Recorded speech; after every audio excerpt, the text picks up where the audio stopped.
Hello, welcome to Microsoft Excel Level 1, Video 3, Math. So in Video 2, we took a look at creating the labels to help define the data that we would be using. And at the very end of that video, I left you with some practice in creating the labels, but also adding in a little bit of numbers. After the labels are there, it then comes down to entering in the data. Well, that's the numbers and potentially words or other things that you may be using within your spreadsheet. So I'll show you a little bit of neat tricks again with data entry if it was for words, for example, that will kind of help you out. And then we're going to get into doing some basic math today. So data entry, once the spreadsheet is made, this is where the bulk of people who use Excel would actually be working. So the data entry side includes entering this stuff in. So maybe somebody built the spreadsheet for you and your job is just to keep entering stuff into it. So if it's numbers, we talked about that at the end of the last video, you're just kind of typing away numbers. If there's patterns, it's great. You can use that autocomplete feature to select, then drag and drop down, and it will automatically complete and autofill those kind of parts in. If it were labels, for example, so a classic example of this is if you work, for example, at a, well, let's see, a community center, and your job is maybe to break the kids up into soccer teams for the summer soccer league. So column A might be their first name, column B their last name, column C would be a contact number for them. And then if we get into something like column D over here, we have to divide them up into 4 different colors to play on these 4 different teams. And each team's name will be just a color from whatever you choose. So a great way of doing this one is by using the autocomplete feature. So let me show you. This only works, by the way, if we're going down a column. So it has to be a vertical list and it has to be all together. So we'll pick 4 different colors for our 4 teams. Team 1 will be yellow. So go ahead and type in yellow along with me. Then press enter. Team 2 would be red. Type that in and press enter. Team 3 would be blue. Enter. And then our last one, we're going to go green. Enter. So as you finish typing those in, I'm going to kind of explain to you why I chose the colors that I did. The colors, the spelling, and specifically the first letter, if not more, must be uniquely different. So I've got yellow, R, B, and G for those colors. Do not choose blue and black. Okay, this is a common mistake that people will do because they want a short word. I don't want to have to type out orange or yellow or green because there's too many letters. Something short and fast. Well, you won't be typing anything. It works really slick this way, so don't worry too much about that. Worry more about the fact that the spelling and the type of words that they are very different. Blue, B-L-U-E, and black, B-L-A-C-K, the first 2 letters are the same in both the spellings. That's a problem. That's why we can't use blue and black. I will add black in later to show you the issue that happens. So once each of the 4 words are typed once in column D, now all I have to do is just press the first letter of any of those 4, or if it was 8 or 15 different colors, as long as they're different, you just press the first letter. So watch, R, and it automatically fills out the rest of the word red. So I go enter, Y, enter, B, enter, G, enter. And very quickly, you're filling out the rosters based on colors very quickly. Now notice that it didn't capitalize them all and I capitalized my first ones. It's not perfect, right? There's little glitches kind of along the way with this one, but it does save you a lot of time as we do the data entry side. Now, I mentioned black and never use black. So let's go ahead and add it in. B-L-A-C-K, enter. Now I have a blue, which is back up over here, and I have a black here. So when I go now to, I'm on row 10, if I type in B, it gives me a drop down. I guess I could click with my mouse, but that's not so convenient. I want to keep my hands on the keyboard to enter in data. It's not auto-completing. L, still nothing. We'd have to go all the way to the 3rd letter. So in this case, we'll go U, and then it does give me the rest of the spelling for blue. So there's our concern when it comes to the data entry side of making sure that if it's labels that we're using for data entry like this, that they're all uniquely different. Okay, let's delete that out. So because I've got quite a list here, I'm just going to click on the letter D at the very top to highlight all of column D. I know we don't have anything further down the spreadsheet, so we're safe to do it this way. That will highlight the entire column D. We just press the delete key on our keyboard and it's all gone. Okay, other data entry will vary. As we ended off our previous video by entering in numbers, a lot of times you're just typing in the numbers the way they are. If it needs to be numbers that are in currency, we would type all of our numbers in. We would then select them. So remember from video 2, we used the white mouse cross, hold the button down, and pull down, down, down to highlight however much data you had for numbers. Then we would go to the top and hit the dollar sign. You do not have to type it in $5.00. You would just put a 5. And when we hit the dollar sign, it would convert it to currency for you and you would be fine. Okay, so there's your data entry side. There's not a lot to teach you on that one. That's kind of the monotonous, boring side of things. Setting up the initial page with the things we did last week with colors and labels is fun. And now, of course, the math side, the part that scares everyone. It's fun too. Once you get comfortable with it in practice, it's quite easy. So the most common math feature that is involved in Excel is adding. It is done absolutely everywhere in just about every single spreadsheet.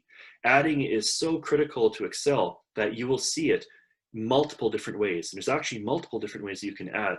We're going to go through some slow, painful ways first, but they're the most logical and expanded out in simple forms. Then we're going to move all the way up to using the function for math. And we're going to finish off today with a one-button adding feature. And it just shows you how critical adding is in Excel when you make a one button that will automatically add everything up for you. So I'm going to head back over to column A and cell 1. And as you can see, I've zoomed in a little bit. I'm going to slide up a little bit more in here just so it's a bit easier for you to see. And we're just going to enter in a few numbers. We're going to go with 3 numbers that we're going to add together to start with. So let's go ahead and go 1, enter 3, enter 5, enter. We'll have 3 odd numbers in column A, starting at cell A1. Please put them in the exact same place that I am now. If you put them in a different spot, then things are going to look different for you as we start to do the math. Okay, so while you're finishing typing those in, I want to talk a little bit about the math rules and some of the basic rules for Excel. This is located in the data files as a PDF called Excel rules. Things to note when we're doing the math side now, we always start with an equal sign. It's backwards than what we grew up being taught in school. So in a case of this example, 1, 3, 5, we would go 1 plus 3 plus 5 equals. And that's how math in the human world works. In the Excel world, it's not like that. We always start our equation with the equal sign first.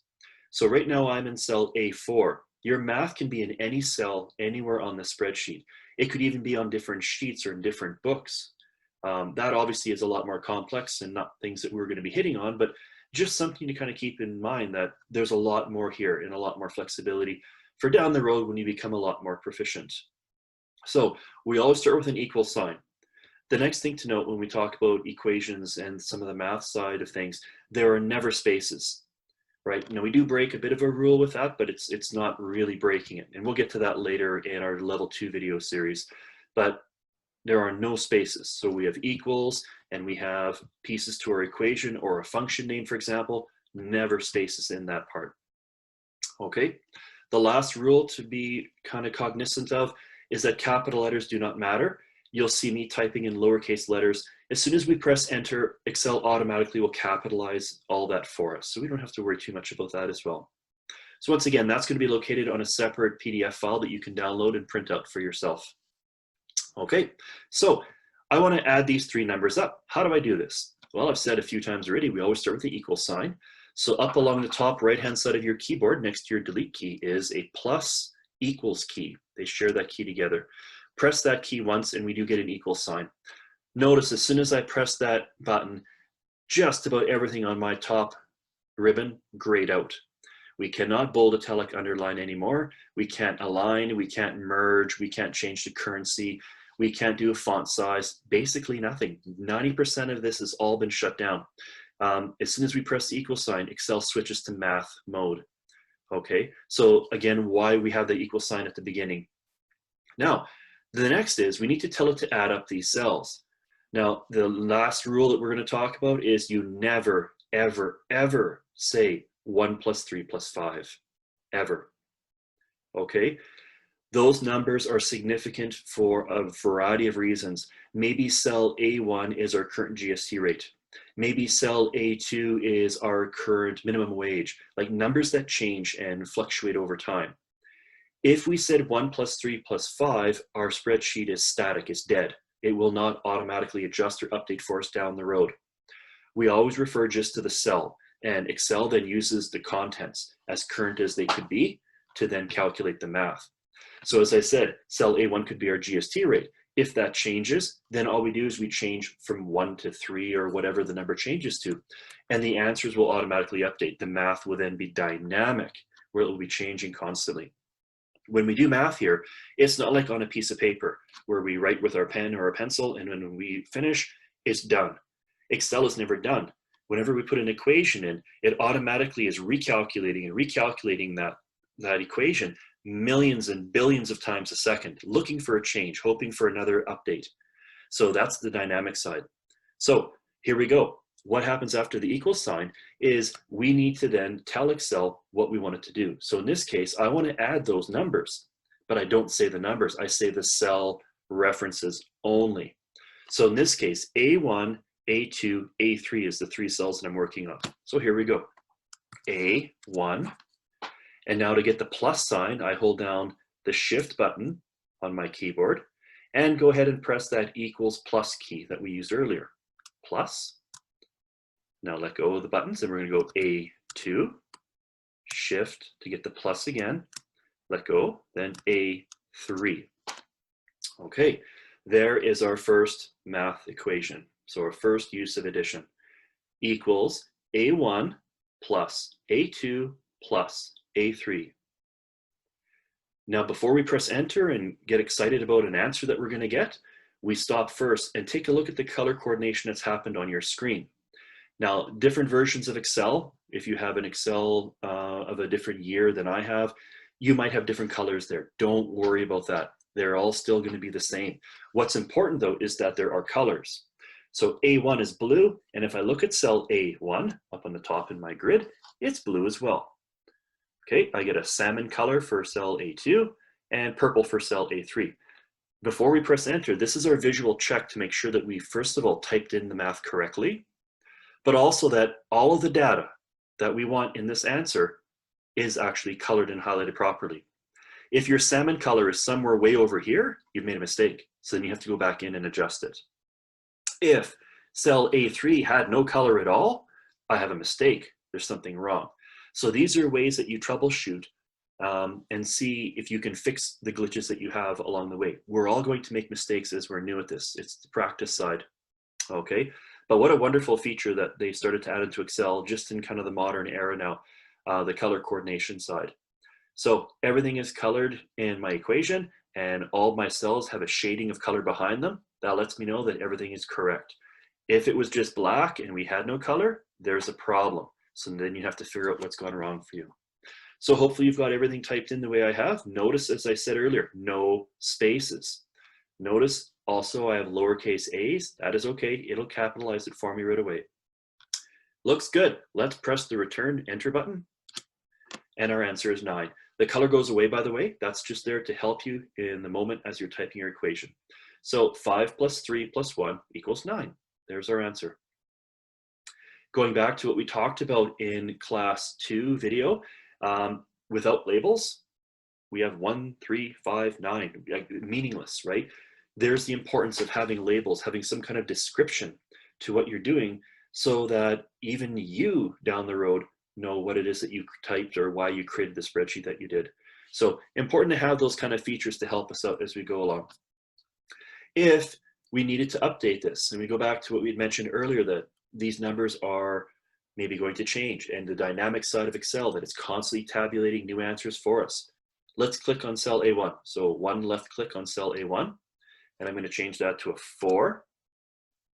And as soon as I press enter, watch what happens to my 9, my answer. It jumps to a 12. Okay, dynamic. It's constantly recalculating the answers. And the reason that that worked out for us is because if I click once here on my answer, and we look up here in the formula bar, it's really tiny. It has our equation equals A1 plus A2 plus A3. there is reference to the cells. We didn't say 1 plus 3 plus 5. Hard to see up here. Yeah, this spot up here is where initially when Excel was made, they said you were to type in your formula. I don't like to do that. I like to type down in my cell. It's much larger, it's easier to see. You can go and look at this answer again in here. So if I need to see what's behind the answer, the formula, I can double click on this with my left mouse button. Click, click, and it pops open again and allows me to see what's going on. This is risky though. When we go with a double left click to open up a formula or an equation like this, it's risky because if I start to click away or click somewhere else, it could pop a cell into my equation, right? So if I click here, it closed for me this time, but other times it can actually put a cell in there. So we'd end up with A1 plus A2 C3 type of thing. Never a good idea to do that. So double clicking here to pop open your formula is risky. If you did and you need to get out, it's best to press the escape key. That's the top left corner of your keyboard, and it takes us out. So how do I get in here to see formulas? And maybe later on when we're doing more complex sheets, I want to see more than one formula at a time. I'm trying to learn maybe from a page. Yeah, you can do that. Rather than just open one, you can actually see them all. So there's a little trick and tip I'm going to teach you now. And if you look along the left side of your keyboard here, there's a control key, CTRL, and up just below the escape key is an accent key. It's got a French accent and a Spanish accent on there. That's called the tilde key. And if I hold down control and I press the tilde key, it will look like this. So what just happened is that I told Excel through that keyboard shortcut to open up and show me all the formulas or all the math on a spreadsheet page. Okay, we are now in what's called expanded view. You have to press the control and the tilde key again to put it away though and go back to normal view. So don't forget, a lot of times students, when I first teach them this trick, they forget to close it. They leave it open like this and then it's a mess for them. They can't figure out why they don't see answers anymore. So we can see our equation, A1 plus A2 plus A3. You can see the color coordination. Great. Let's put it away. Hold down your control key again, tap that tilde key, and we go back to our normal view. Okay, so what did we just do is we went and we did the longest possible way to add things up. Now, when there's only 3 cells, A1, A2, A3, this isn't that big of a deal. If there were 32 cells, you are not going to go A1 plus A2 plus A3 all the way to A30. That's way too much work. So there's faster ways to add things up here, or faster ways to do these types of things on Excel. So what I'm gonna do is I'm just gonna press escape back out. So go ahead with me. You're just gonna click once on cell A4 if you haven't done that already. And we're gonna press our delete key on our keyboard to erase our answer and our equation. At which point I should remind you also, if you haven't noticed, there was no warnings. It just deletes. So if it took us an hour to figure out some very complex math calculation here, not just simple adding, and we just lost it all. So you gotta be very careful when it comes to Excel. Make sure that your desk space is clean. If you have a cat, make sure that the cat's not hopping up and walking around, because as a chosen cell, if I pressed the letter T on my keyboard, it would have deleted the math, it deleted my equation, everything, and given me the letter T. And if you weren't sharp enough to pick up on that because the cat was distracting you and the cat stepped on the keyboard, you can lose a lot of work and really not be warned or know that it's happened. So very, very careful, please. Any key that you hit, it doesn't warn you, are you sure you want to delete, like a typical Windows program? It just deletes. Okay, so how else can I add up things in Excel? Well, a little bit faster way, once again, we start with the equals key, so go ahead and press that one. And now I'm going to use a two-hand approach. So I'm going to have my right hand on my mouse, and I'm going to use the mouse to click on the cells that I want, and then my left hand is going to be on the keyboard, giving me the add keys. So remember, that's a shift and the equals key to get the plus. So I take my mouse here and I click once on the cell that I want, and it automatically goes into my equation. With my left hand, shift and the equals key gives me a plus. Then I let go, I take my mouse and I click the next cell, and I give another plus, and I click the next cell, and there we go. Sometimes the two-hand approach like this works much better. Especially works much better if you're going to try to fully type like we did in our first example. Well, what if a cell was over here somewhere, right? You're looking down, okay, that's column E, but the row I can't really figure out because I'm so far away from where it is, what the actual cell is. So sometimes the click method with your mouse makes things much easier to use. Okay, once I've got all three in, I press enter. Once you get our answer, 12 again, no problem. Okay, so I'm gonna give a click on that 12 and I'm gonna delete that out. And you can pause the video at this point and go back and practice that mouse click hand combo thing if you want. We have a couple more coming up here of different methods as well. Okay, so past simple math, we're going to actually learn our first function. So a function is a predetermined type of math calculation that Excel can do. We can't even say simple math because there are very, very complex functions that are out there. There's trigonometry, there's all kinds of stuff that you can do. Clearly, we're not going to dive deep into any of those kinds of things, but there is an adding function as well. And that builds us in, of course, to the parts in our next video when we look at some of the other common basic functions. So here we go. We have three numbers, just like before, and we're going to use a function now to help us out. So we always start with that equal sign, remember? So go ahead and put an equals there. And now we're going to use the function for adding, and that's the word sum, S-U-M. Okay, go ahead and type that in. As I'm typing, if you look, there was a pop-up box that appeared below the word sum.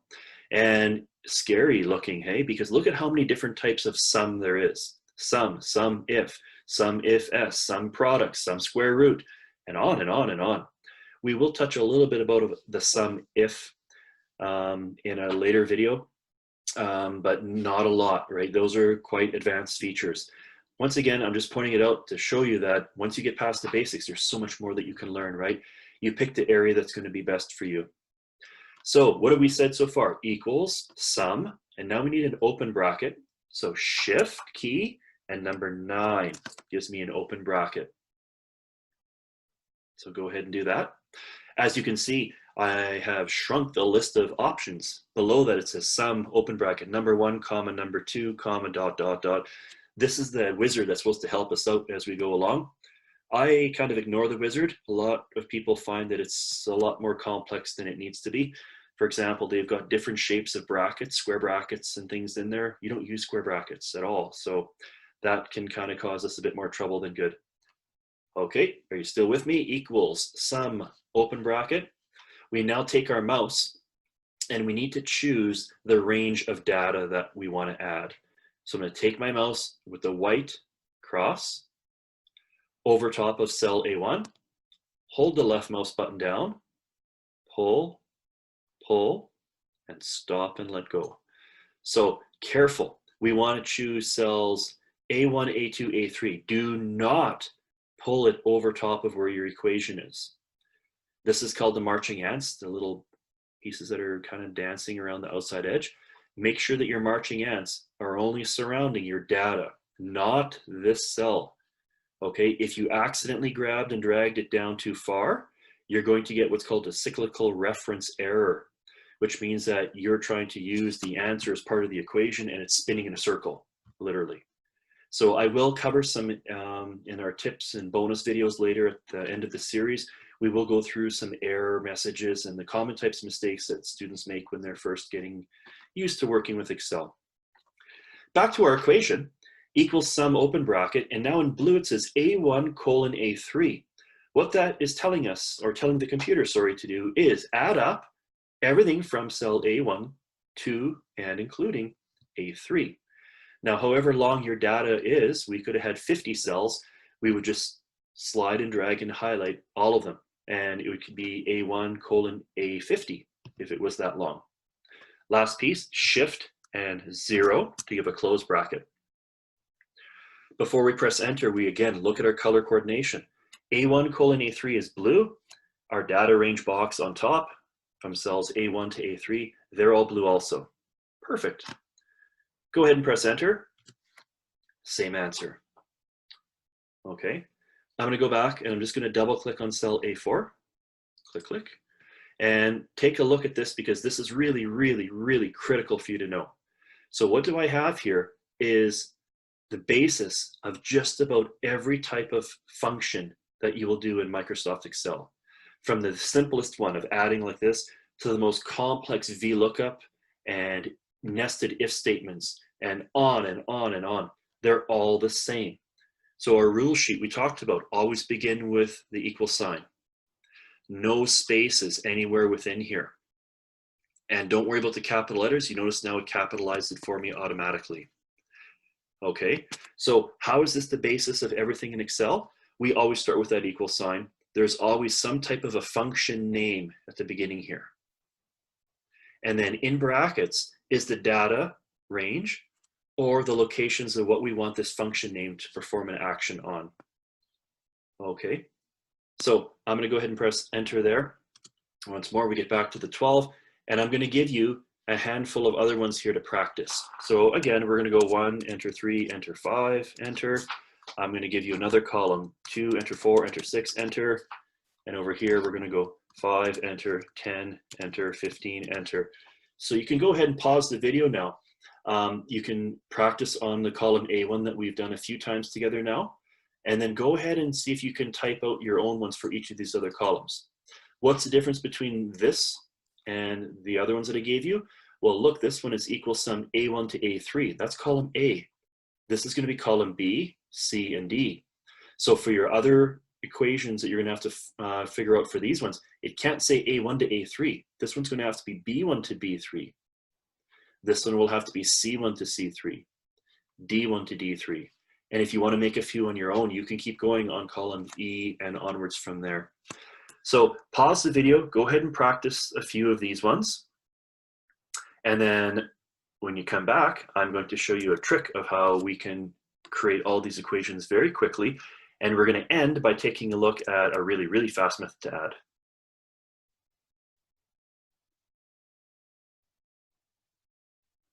Okay, welcome back. So hopefully you had a chance to make these ones on your own. What I want to do is show you a neat little trick, and this is what's going to help you out when it comes to our last video. And I will show it to you again in the last video in the level 1 series when we work on a project on video 5. If I'm doing the same equation or the same type of math or same function maybe over and over on every single column or row, we don't even have to type it out every single time.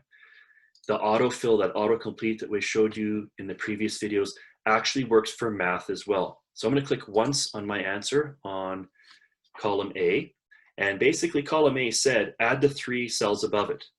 Well, column B is add the 3 cells, C add the 3 cells, D is add the 3 cells. You can actually drag that answer. So A4, where the function is to automatically add everything above, we can drag that function, that sum function, all the way across. And that will tell Excel to do the same math on every single column. So watch. Bottom right-hand corner of our answer to get the solid black cross. Hold your mouse button down, left button, pull, pull, pull sideways this time. Let go. And it automatically then will add up every column above. So a fast way, once you have the initial math done and the first cells, or the first column in this case, if you're doing the same thing over and over, you can auto-complete it. You can auto-drag it across. Brilliant features to save time for us in Excel. Okay, last thing I'm going to show you here is that this isn't even the fastest way to do this adding. We add, as I said at the beginning of the video, so often in Excel that they've made even faster method than this. So I'm going to delete out all of those answers because we don't need those. And I need to slide my computer screen over a little bit so you can see the button I'm looking for. So if I pull down a little bit over here, now depending on the version of Excel that you're using, this Greek symbol E is auto sum, which means automatically add. Now it might be a large E, because I know there's a version, I think it's 2016 of Microsoft Excel, that it's a giant letter E that's over in this spot here. I'm on a MacBook Pro and mine is a small E that's over there. Yours will be somewhere in some shape or form on your home ribbon. So all I do is I've chosen the cells, and I'm still actually have highlighted the whole row of cells that are below the data. And if I just hit the Greek symbol, it automatically adds up all those columns for me that fast. Watch, I'll do it again. Delete. I'll do one at a time. How's that sound? I'll click on the bottom of this cell, on the bottom of column A, the bottom row, and I hit the Greek E, and it automatically just grabs all the data above it, programs in the sum function with all the data. And all you have to do is press enter, and the answer is done. So this is called AutoSum over here. You can practice a bit with that one, but it's really no practice, right? It's very simplistic to do. Now, the only concern that we have with the AutoSum is if there is missing a number. So if I look at column B, for example, and maybe these are polling stations that are checking in for an election. If I haven't heard anything from station that goes into this cell, you cannot leave it blank like this. 0 is a significant digit in Excel. So put a 0 in as a placeholder for now until you get that answer. Okay, if there is an empty cell like this, the AutoSum, it does sometimes, but a lot of times it does not jump over that gap to grab the number above. So you don't have the answer, use a 0 as a placeholder for the time being. Okay, so there is our basic math. The last thing I want to leave with you, I'm just going to delete out the other data that's here. So I'm using the white cross to highlight. I press the delete key on my keyboard. And I'm going to wipe out a couple of cells in the bottom here and delete those out. So I'm just going to leave a 4 and a 3. What I want to do is just give you a quick look at the other fundamental or other basic math operators. They're not hard to do at all. They're not done anywhere near as often as the adding is. So that's why there's a lot less effort and emphasis with these ones. But what I'm talking about is dividing, multiplying, and subtraction, your other common math operators. So we start with our equals again, as usual. I'm going to use the mouse click keyboard combo method here, but you can do whatever you want. I'm going to click on my first cell, and to divide, it's the /. So it looks like that. So that key shares with your question mark along the bottom right-hand side of your keyboard. So there's a divide sign, and then I'm going to click my next cell. So this is how we divide, is this /. So I've got equals A1 / A2. So 4 divided by 3 is going to be a nasty number, but there it is, 1.333, and on and on and on. So that's dividing, and I'll delete that out. Multiplying is an asterisk. So here we go, let's multiply. So equals, click on the first number cell, so A1. To get to the multiplying, it's shift and number 8 along the top row of your keys. There it is, shift and 8 gives you the star or the asterisk symbol. Click on your next one. So I've got equals A1 * A2. That means multiply. So go ahead and press enter. 4 times 3 is 12, no problem. Click back on there once, delete key. And our last fundamental math operator is subtraction. So equals, click on cell A1. And the subtraction key is between your plus and equals and your 0 on your keyboard. So we give that a press, and there's our subtraction. And I choose my next cell. So equals A1 subtract A2, and enter. Okay, subtraction for sure. Multiplying here and there, we use that for sure. Dividing the odd time. Your adding is your biggest one by far. But there's your basic math operators, all of them in one shot for you. So go ahead, rewind, and practice these parts in the latter half of our video today until you're comfortable with those ones, as we're building towards a project piece here in video 5 coming up in a bit. Okay, thanks for watching. We'll see you in the next video.